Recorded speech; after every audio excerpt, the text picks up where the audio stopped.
찬송하시겠습니다. 412장.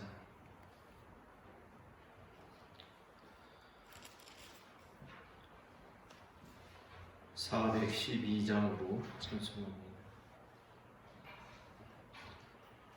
내 영혼의 그 깊은 데서 맑은 가락이 울려나네. 하늘 곡조가 언제나 흘러나와 내 영혼을 고이 싸네.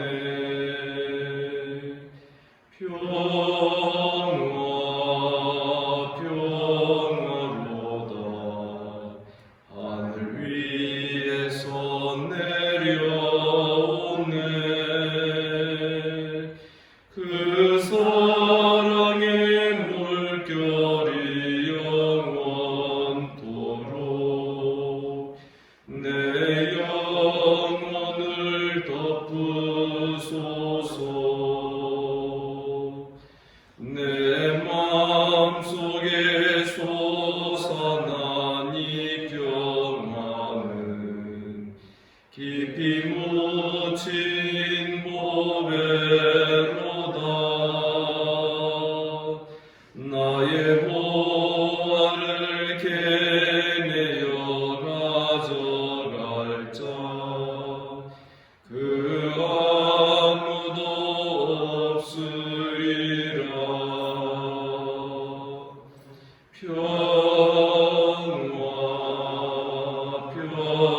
평화로다 하늘 위에서 내려오네. 그 사랑의 물결이 영원토록 내 영혼을 덮으소서. 내 영혼의 평화가 넘쳐나는 주의 큰 복을 받음이라. 내가 주야로 주님과 함께 있어 내 영혼이 편히 쉬네.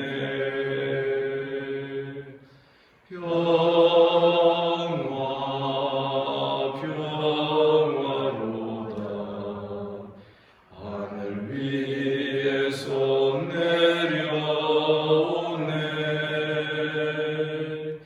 그 사랑의 물결이 영원토록 내 영혼을 덮으소서.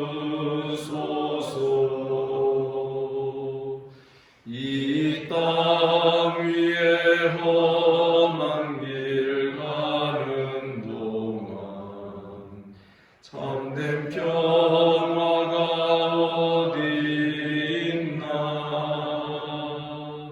우리 모두 다 예수를 친구 삼아 참 평화를 누리겠네.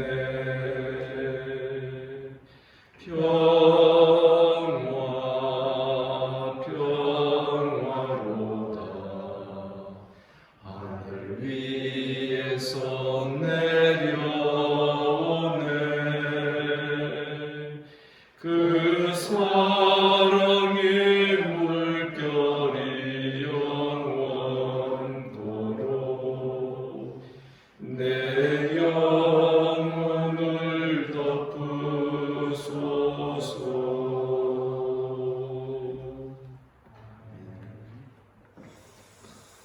우리 주님께서 이 아침에 우리를 이 자리로 또 불러주신 줄 믿습니다.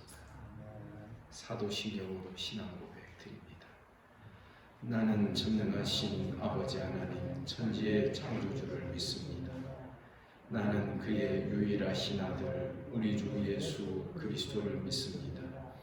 그는 성령으로 잉태되어 동정녀 마리아에게서 나시고 본디오 빌라도에게 고난을 받아 십자가에 못 박혀 죽으시고 장사된 지 사흘 만에 죽은 자 가운데서 다시 살아나셨으며 하늘에 오르시어 전능하신 아버지 하나님 우편에 앉아 계시다가 거기로부터 살아있는 자와 죽은 자를 심판하러 오십니다.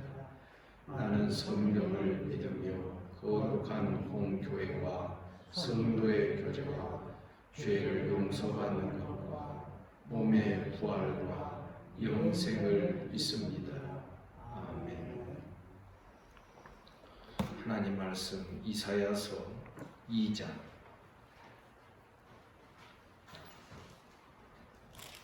이사야 2장 1절에서 마지막 22절까지 교독하겠습니다.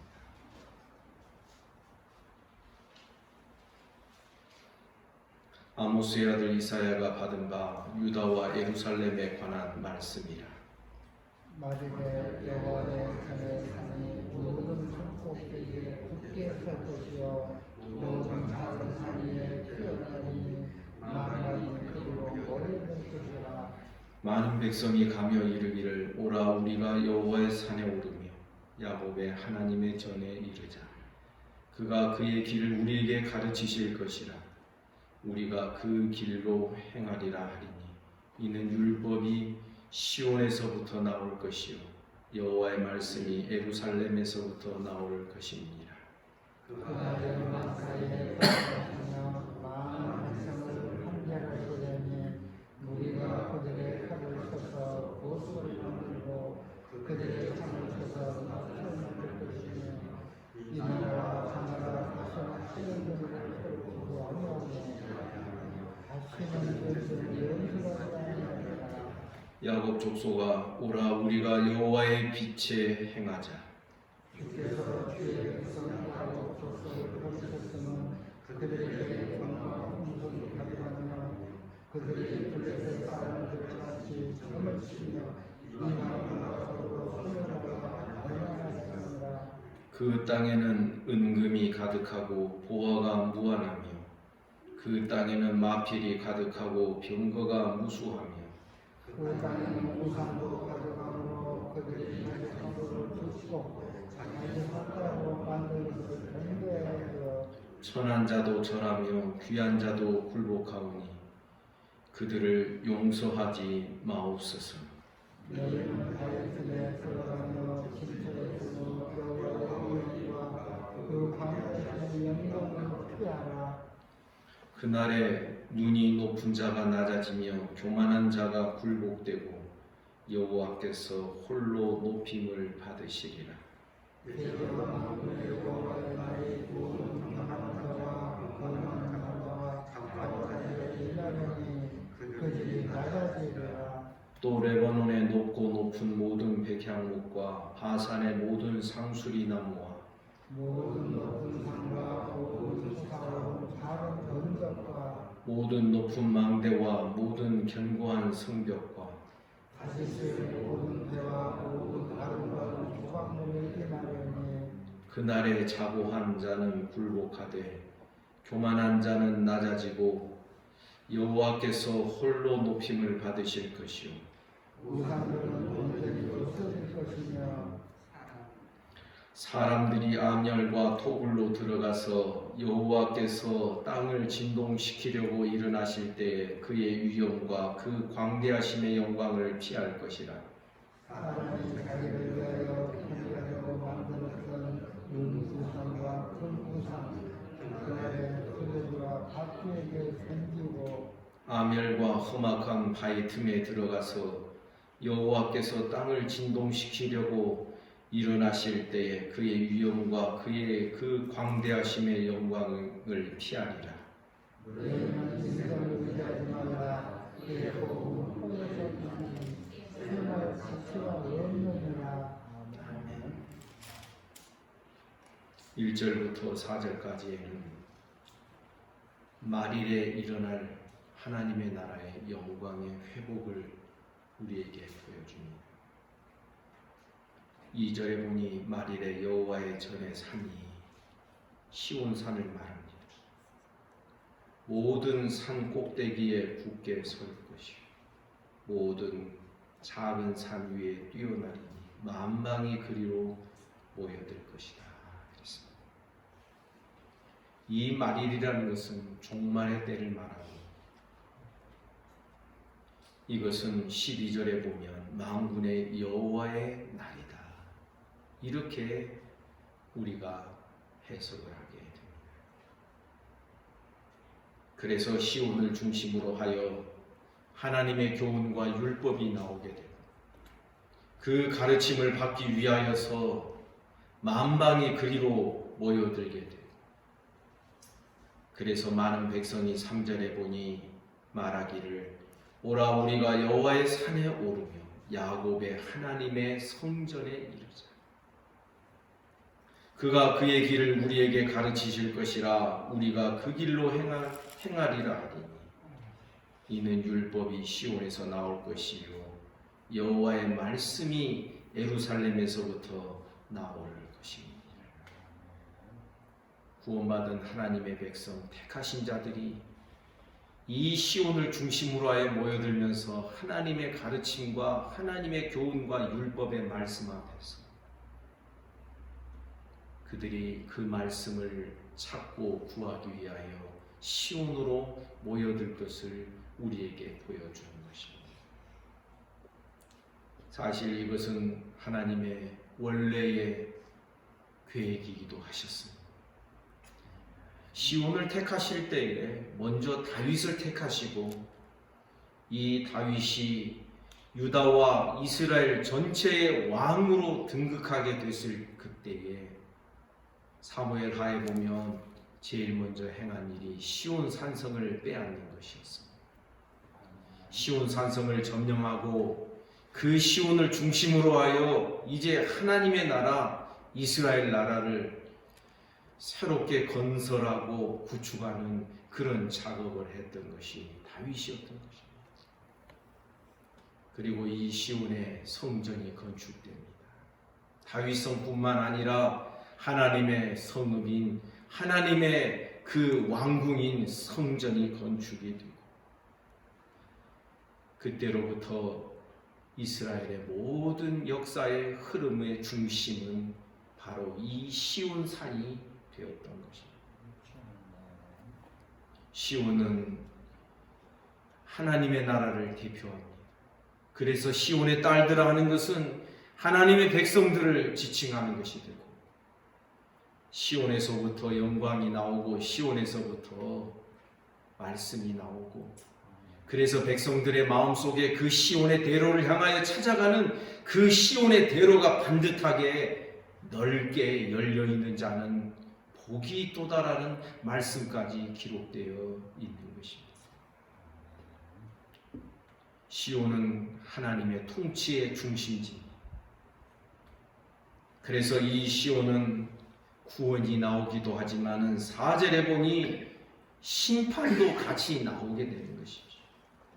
그가 열방 사이에 판단하시며 많은 백성을 판결하시리니 그래서 심판하시고 판결하시며 판단하시는 하나님. 그때에는 무리가 그들의 칼을 쳐서 보습을 만들고 농기구를 만드는 것입니다. 왜 칼이 필요 없는 세상이 될 것입니까? 그들의 창을 쳐서 낫을 만들 것이며 이 나라 저 나라가 다시는 칼을 들고 서로 치지 아니하며 다시는 전쟁을 연습하지도 아니할 것입니다. 여러분 군대가 만들어지면 제일 먼저 하는 일이 뭔지 아시지요? 무기를 만들고 계속해서 전술훈련하고 전쟁을 연습하게 되는 것입니다. 그러나 말일에는 시온을 중심으로 하여 구원이 회복이 되고 또한 심판이 시행되는 그때에는 다시는 전쟁이 연습되지 아니할 것이다 라고 말씀하는 것입니다. 성도 여러분, 우리 모두 이런 나라를 꿈꾸는 소망하는 우리 모두가 되기를 주님의 이름으로 축복합니다. 서로 다툴 것도 없고 서로 싸울 것도 없고 서로 비방할 것도 없고 서로가 서로를 향하여 복을 빌며 그렇게 하나님의 나라를 이루어가고 구축하는 그것이 가장 큰 기쁨이 되는 그러한 때가 이 구원의 백성들에게 하루속히 이루어지기를 간절히 소원합니다. 5절에 보니 야곱 족속아 오라 우리가 여호와의 빛에 행하자. 여호와의 빛에 행하자. 그 여호와의 빛에 행하자라는 것이 바로 2장 2절부터 4절까지의 말씀의 내용을 담고 있습니다. 반면에 여호와의 빛에 행하지 못하는 모습이 6절부터 9절까지에서 기록이 됩니다. 주께서 주의 백성 야곱 족속을 버리셨습니다. 그들에게 동방 풍속이 가득하다. 동방 풍속은 우상을 섬기는 그런 풍속입니다. 그들이 블레셋 사람들과 같이 점치고 이방인과 더불어 손을 잡아 언약을 맺었다. 그들이 우상 숭배하고 우상의 풍습을 그대로 쫓아서 행하는 이것은 여호와의 빛에 행하는 모습이 아닌 것입니다. 7절에 보니 그 땅에는 은금이 가득하고 보화가 무한합니다. 그 땅에는 마필이 가득하고 병거가 무수합니다. 그 모든 풍요로움이 8절에 보니 우상도 풍요롭습니다. 그들이 자기 우상이 가득함으로 그들이 자기 손으로 짓고 자기 손가락으로 만든 것을 경배하였습니다. 물질이 풍부할 때가 문제입니다. 사람이 풍부하고 그리고 기도할 필요도 없고 하나님 의지할 이유도 없는 여러분 그런 환경은 절대 좋은 환경이 아니다. 우리 그렇게 말할 수 있는 것입니다. 우상이 가득하여 자기 손으로 짓고 자기 손가락으로 만든 것 앞에서 무릎을 꿇고 경배를 합니다. 9절에 보니 천한 자도 절합니다. 귀한 자도 그 앞에 하나님 앞에서는 교만하게 행하는 자가 우상 앞에서는 귀한 자도 겸비하고 겸손하게 굴복합니다. 그들에 대하여 이사야는 이렇게 간구합니다. 하나님이여 그들을 용서하지 마시옵소서. 우상 숭배자는 용서받을 수가 없는 것이지. 회개치 아니하는 자는 끝까지 용서받을 수가 없는 것이지. 여러분 무엇이 우상입니까? 따라서 합시다. 탐심이 우상 숭배니라.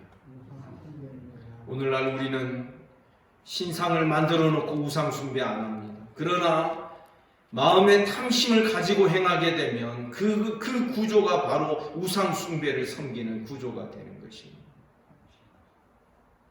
골로새서 3장에 기록되어 있는 말씀입니다. 탐심은 곧 우상 숭배니라. 그래서 그들 용서받지 못할 자들을 향하여서 10절에 말하지요. 너희는 바위 틈에 들어가며 진토에 숨어 여호와의 위엄과 그 광대하심의 영광을 피하라. 심판의 때에 그 영광이 나타나는 그 하나님의 영광을 너희는 굴에 들어가서 바위 틈에 들어가서 그 영광을 피하라. 11절 그날에 눈이 높은 자가 낮아지며 교만한 자가 굴복되고 여호와께서 홀로 높임을 받으시리라. 하나님만이 홀로 높임 받는 이것이 하나님의 나라의 참된 모습이 될 줄 믿습니다. 12절 이하에서는 하나님 앞에서 교만하게 행한 우상 숭배자들, 탐심으로 행한 자들에 대한 심판이 계속 선고됩니다. 대저 만군의 여호와의 날이 모든 교만한 자와 거만한 자와 자고한 자에게 임할 것이. 교만, 거만, 자고. 이건 사람이 범할 수 있는 모든 죄의 근원을 그대로 다 묘사하고 있다라고 말할 수 있습니다. 그 모든 교만, 거만, 자고한 자들에게 여호와의 날이 임하게 되면 그들이 낮아지게 됩니다. 13절 레바논의 높고 높은 백양목 바산의 상수리 나무 14절 높은 산 솟아오른 작은 언덕 높은 망대 모든 견고한 성벽 다시스의 모든 배 아름다운 조각물에 임하게 될 것이다. 하나님의 심판이 이 모든 나라의 모든 지경에 다 임하게 될 것을 말씀하는 것입니다. 그날에는 17절 자고한 자는 굴복하고 굴복되며 교만한 자는 낮아지게 되고 여호와께서만 홀로 높임을 받으실 것이다. 우리는 이 말씀대로 이미 이루어졌고 반드시 그것이 완성될 줄을 믿습니다. 왜 그렇습니까? 오늘날 우리에게도 지금 우리의 모든 신앙생활의 중심이 하늘의 시온이라는 것을 여러분 기억하셔야 됩니다. 히브리서에 보면 그 말씀들이 나옵니다. 우리 하나님의 백성들이 도달한 곳이 어디냐면은 하늘의 장자의 총애들과 하늘의 예루살렘, 하늘의 시온에 우리가 도달하게 됩니다. 옛날 구약 시대에는 지상의 시온을 중심으로 이스라엘이 세워졌지만 지금 예수 그리스도께서 하나님 보좌 우편에 좌정하여 계시는 그 하늘의 시온을 중심으로 지금은 하나님의 나라가 지금 구축되고 지금 이루어져 가고 있는 것입니다. 그 하나님의 보좌 하늘의 시온에서 오직 여호와께서만 홀로 높임 받으시기를 간절히 소원합니다. 18절에 보니 우상들은 온전히 없어질 것이다. 19절 사람들은 암혈과 토굴로 들어가서 여호와께서 땅을 진동시키려고 일어나실 때에 그의 위엄과 그 광대하심의 영광을 피할 것이다.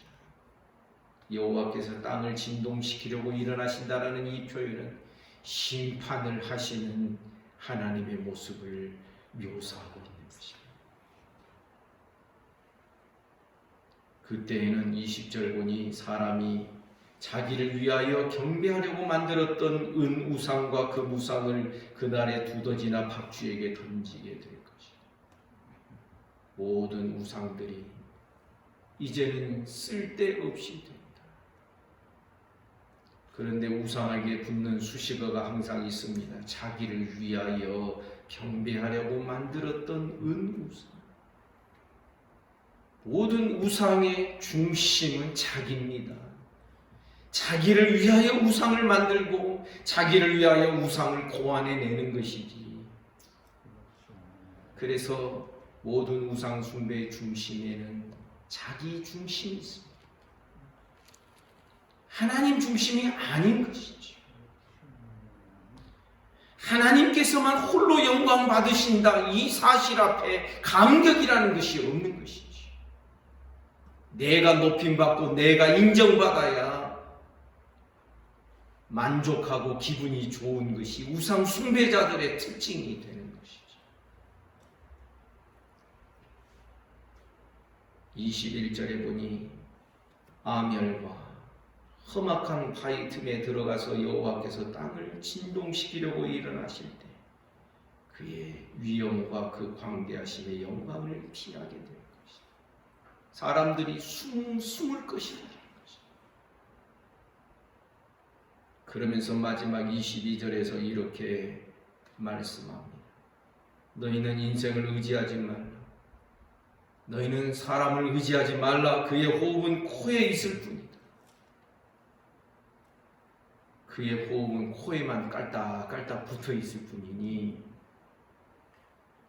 어찌 사람을 수에 칠 가치가 있다라고 말할 수 있겠습니까? 지금 이사야 선지자가 인생을 의지하지 말라고 하는 이유가 있습니다. 이 이사야 선지자가 활동했던 그 시절의 왕들은 애굽을 의지하고 바벨론을 의지하고 그렇게 인생을 의지하는 그런 모습으로 나라를 운영하고 나라를 세워갔던 것을 우리가 보게 됩니다. 우리가 지난번에 살폈던 히스기야 왕도 그가 병에서 고침받아서 15년 연장받았을 때 바벨론의 사신들이 축하사절단이 왔습니다. 그러자 그 사신에게 바벨론의 사신들에게 자기 왕궁과 성전의 곳간의 모든 귀한 것들을 다 보여줬어요. 그것이 무엇을 의미하는 줄 아십니까? 히스기야는 바벨론을 의지하여 아수르의 위협으로부터 그 위협을 모면해 보려고 하는 그런 시도를 한 왕이었다는 것입니다. 인생을 의지하는 자는 어떻게 됩니까? 망하게 됩니다. 우리는 하나님만 의지하며 나아가는 우리 모든 성도들 되시기를 주님의 이름으로 축복합니다. 하나님만 의지하는 신앙 아니면 우리 신앙 제대로 배운 것 아닙니다. 결국은 우리는 심판의 대상이 되고 말 것입니다. 여러분, 하나님만 의지한다고 하는 것 그렇게 말로 쉽게 되는 일이 아닙니다. 내 전심을 짜내는 하나님 의존이 있어야 되는 것입니다. 너희는 마음을 다하고 목숨을 다하고 뜻을 다하여 주 너희 하나님을 사랑하는 것이었습니다. 이것이 너희의 생명이 될 것이라고 하나님의 말씀은 우리에게 가르쳐 주는 것입니다. 결국 이 모든 말씀의 결론은 그렇습니다. 인생을 의지하고 우상을 의지하고 자기를 의지하니까 우상을 만드는 것인데 왜? 자기를 의지하다 보니까 인생을 의지하다 보니까 사람이 너무 약하거든요. 그러니까 뭔가 또 다른 보조물이 필요한 것이 우상인 것입니다. 여러분, 이러한 자들은 망하게 될 줄 믿습니다. 우리는 오직 하나님만 의지하는 주님밖에 없는 신앙으로 나아가기를 주님의 이름으로 축복합니다. 기도하겠습니다. 하나님 아버지, 참으로 우리 주 예수 그리스도께서 좌정하여 계시는 하나님 보좌 우편 중심으로 하늘의 시온을 중심으로 우리가 말씀의 가르침을 받고 율법을 전수받으니 하나님의 뜻대로 하나님의 빛 가운데로 행하는 우리 모든 성도들이 되게 하여 주옵소서. 오늘도 우리에게 거룩하고 복된 주일을 허락하시오니 오늘 하루도 주님과 함께 동행하게 하시고 주의 말씀을 따라 행하는 하나님만을 견고하게 의지하는 우리 모든 성도들이 되도록 축복하여 주옵소서. 자기를 의지하고 인생을 의지하고 우상을 의지하며 물질과 재물을 의지하는 이 모든 자들은 결국은 심판받아 멸망당할 것을 우리에게 가르쳐 주시니 감사합니다. 하나님 아버지, 예외가 없다라는 것을 늘 기억하게 하시고 이 말씀이 나를 비껴가지 못하도록 하나님의 말씀으로 나를 면밀하게 살피며 내 속을 말씀으로 들여다볼 수 있는 우리 모든 성도들 되게 하여 주옵소서. 시온 백성 되어 하나님 나라를 이루어가는 참된 택하신 주의 백성들이 되기를 원합니다. 오늘 드려지는 난 예배 하나님께서 은혜와 복을 내려주시고 성령으로 충만하게 하여 주시며 주의 말씀 따라 내 생각이 다듬어지고 내 생각이 빚어지는 은혜가 있도록 축복하여 주옵소서. 우리 성도들 가운데 몸이 아픈 자들이 있습니다. 소위로부터 시작하여 하나님 아버지 연약한 자들, 하나님 병원에 입원 중인 자들, 또 암으로 투병 중인 자들, 하나님께서 은혜와 복을 내려주시고 하나님 영광 받아 주시옵소서. 예수 이름으로 명하노니 깨끗함을 받을지어다.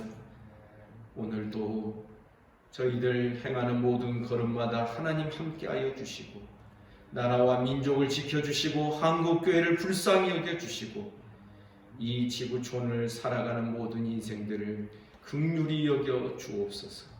오늘 하루의 모든 삶을 우리 주님께 의탁합니다. 예수님 이름으로 기도하옵나이다. 아멘. 말씀 묵상하시겠습니다.